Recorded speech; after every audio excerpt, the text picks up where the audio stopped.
is, with these new timelines, what happens from a procedural standpoint if you don't make the timelines? And there's some good reason that you may not. For example, say we have some collective bargaining agreements that are already expired or are expiring.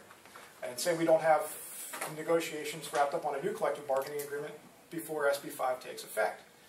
When SB 5 takes effect, you may be already past 15 days of expiration or past, and it doesn't say what happens under that scenario. It doesn't. The other thing is that because a number of entities are taking the strategy that you guys have generally taken, which is to do the one-year contract and the wait-and-see approach, because I think a lot of places are hesitant to bargain not knowing what the terms and conditions are going to be in the future,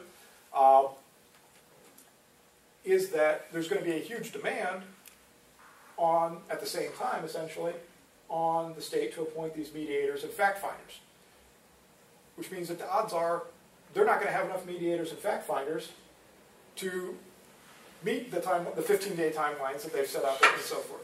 So again, the question is, even if the county does everything on time and everything as it's supposed to, if the state doesn't give you a timely response, the question is, what happens then? And all of these things, like I say, I think are potential pitfalls and potential areas for again, litigation that the county could find itself in. The other thing is now that the county commissioners have the ultimate deciding authority in terms of do we accept management's proposal or labor's proposal, I think the county's probably subject to more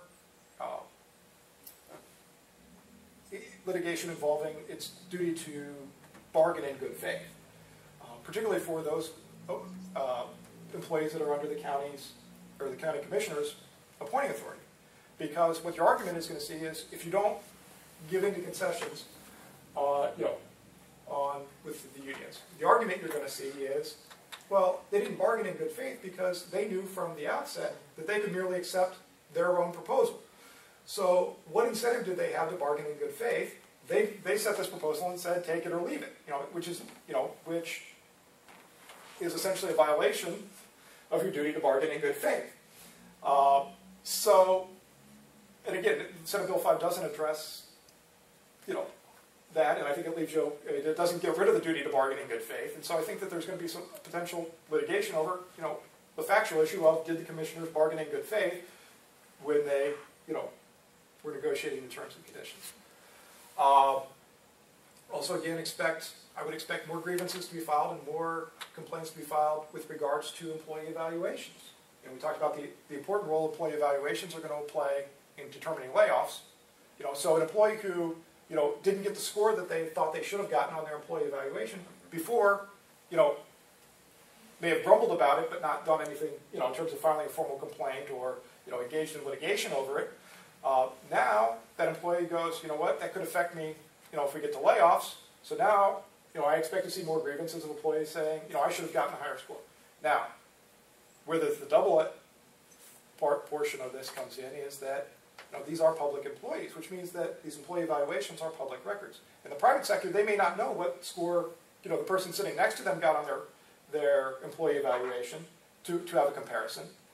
But now they can make a public records request and find out what score other employees got on their employee evaluations, and then use that for the basis of saying, hey, I didn't get the score that I should have gotten.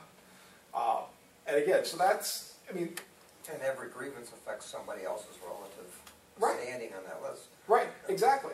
And so, so what I'm saying is, while there are definite positives and definite advantages, if I were a county commissioner, I would be thinking that particularly over the next couple of years, that particularly since historically our labor and employment negotiations have been handled by outside counsel, I would expect that your costs for labor and employment litigation and representation to go up.